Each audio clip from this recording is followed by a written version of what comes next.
Gagawa naman tayo ng dishwashing liquid mga kaidol.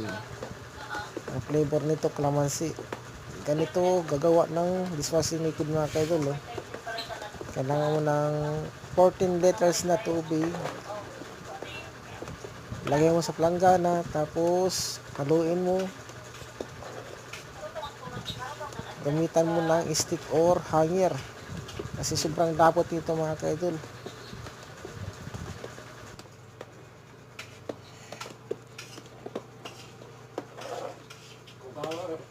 Muga pala sa gata ko.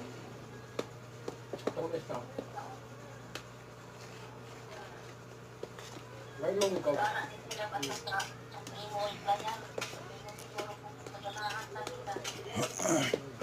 pa nito? Ano lang isla yan?